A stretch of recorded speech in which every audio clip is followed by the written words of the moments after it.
Hey guys, Lytane here, and Japan is known for so many things. The history, the culture, the cherry blossoms, the video games. Now, some of them are stock standards in today's industry, like the JRPGs, but then we also have the very strange ones that come out every now and then. And so I want to have a look at one of the strangest video games I think that I have ever played, called Beautiful Katamari.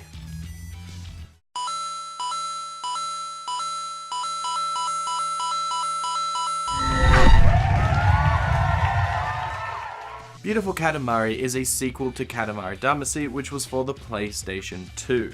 In this game, the king of all cosmos, who is definitely a character, is enjoying some tennis with the prince and the queen. But the king gets a little bit too enthusiastic with his tennis and slams the ball so hard that it creates a black hole in the universe and it sucks everything into it except for the planet Earth. Whoops! In order to fix the problem, the king commands the prince to roll up Katamaris and Earth to recreate the planets and the sun and the other things in the solar system. If that's not enough, the prince also has to roll a Katamari big enough to plug that black hole in order to get his dad out of trouble. But can the prince do it? Can he make enough Katamaris to repopulate the entire universe? Well, I'm backing the prince because I believe he's gonna be on a roll. The reason why this is one of the strangest games I've ever played, if you haven't already gathered from the story, is that it is so unique and original, and it's handled in such a great way. You play as the prince, and the whole object of the game is to roll the Katamari, which is just a big sticky ball, over smaller objects than the ball in order to pick it up. And then it absorbs inside of the ball, making it bigger, so now you can roll bigger objects. The whole idea of it is to get to a certain size or to roll up a certain amount of item in order to create a Katamari that you want. In order to do this, the controls are very strange as well. The left analog stick will control the prince's left foot, and the right analog stick essentially controls his right foot. So if you were to push both forward, he would go forward. If you push both back, he walks backwards. If you push the left one up and the right one down, then he walks to the left. It takes so much getting used to, but once you do, the controls feel very intuitive, and you just get so used to the fact that pushing the right analog stick will usually yield in something going to the right, and pushing the left will make him go to the left. You really do get a handle of it, especially when you're controlling it and you're trying to get later in the stages and you get really good at it, but it is going to take some getting used to at the start. In each level, you will have a time limit and a mission that you need to accomplish before time is up. Most of the missions have you trying to roll a Katamari that is of a certain size, and getting a bigger size than what you need will yield better results and a better planet upon formation at the end of the level. But that's not the only objective. Some of them also require you to roll up a certain type of item, say a sweet item like sugar, candy, ice cream like that, in order to create a sweet planet, and then if you roll up too much savory, you'll accidentally create a savory planet. The game is not very difficult if you're going to go for the bare minimum, but the real challenge is if you were to exceed what they ask of you. If you were to make a Katamari extremely big or extremely sweet, then that is where the challenge lies. There are multiple levels in this game, and your Katamari varies in size depending on the level, where you might start off as this tiny little ball that's rolling up dominoes, to one that's going massive where you're rolling up buildings, and even one that's going to be rolling up planets itself. It's crazy. But it doesn't matter how big you start, because by the end of it, you will be larger just from the natural fact that you'll be rolling up everything. And because you'll be in different locations, they offer all different types of things to roll up. Like I said, you might be rolling up dominoes in one, and then people in another one, or just snow in another level. These different things that you're rolling up also have little animations in the bottom corner, and when they're stuck to the Katamari, a lot of them move and create little fun effects. Like if you roll up a person, he's going to be like, ah, until he gets absorbed into this Katamari of doom.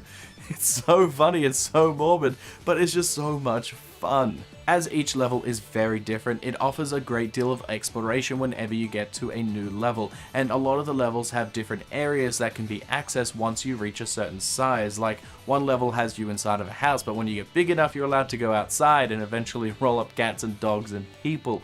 which is pretty fun. Because of this, you'll be doing so much exploration and trying to find the optimal path in order to get the biggest Katamari or the certain type of Katamari that you want. The only downside I will say though is the fact that there's usually like 5 different spawning locations at the start of each of the levels, meaning that if you have an area that you really want to go to first but you are spawned on the opposite side of the room, then that's not very good, and then you'll have to either go all the way there or have to exit the level and come back in and hope that you get into the right spot. I wish that you could change these things, but that's one of the small pet peeves.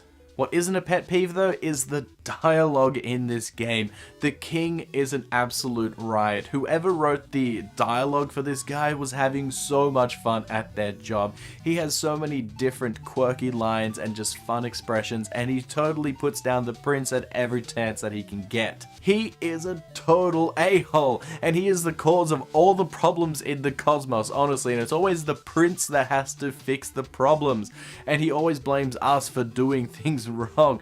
It is really entertaining and fun to watch. This game also offers a co-op mode where you can play a head-to-head game with a friend, which is fairly entertaining, where you get to roll up a giant planet and try and make the biggest Katamari.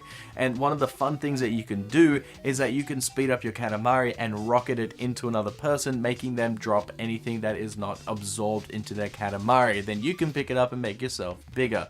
It is a lot of fun, and it is a little bit of dumb fun. It doesn't last too long, and it does get old pretty quickly, but when you're doing it with a bunch of friends, it can be very entertaining, and it's just a nice little addition to a game that didn't really need this co-op. And the last thing to talk about is of course the soundtrack. It is absolutely amazing, with some English songs and a lot of J-pop songs, and it's just the absolute best. They are so fun, they are so lively, they are so poppy, and I constantly sing the Katamari Damacy song in my head all the time because it's that catchy. It was even on my top 11 as an honorable mention, I believe it was, songs from video games. So definitely check out the soundtrack at the very least. Katamari Damacy is, in my opinion, worth it.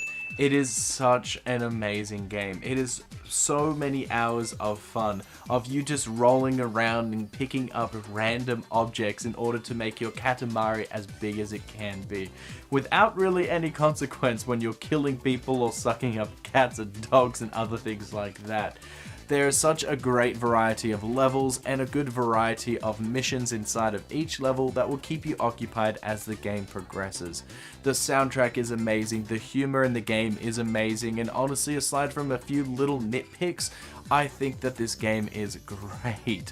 I would highly recommend this in pretty much any Katamari game. In fact, I even have the other Katamari game here, which I own, which is me and my Katamari for the PlayStation Portable, which is not as good as the beautiful Katamari because there's fewer levels and fewer objectives and a little bit less in terms of catchy music, but you can play it on the go, and that's amazing.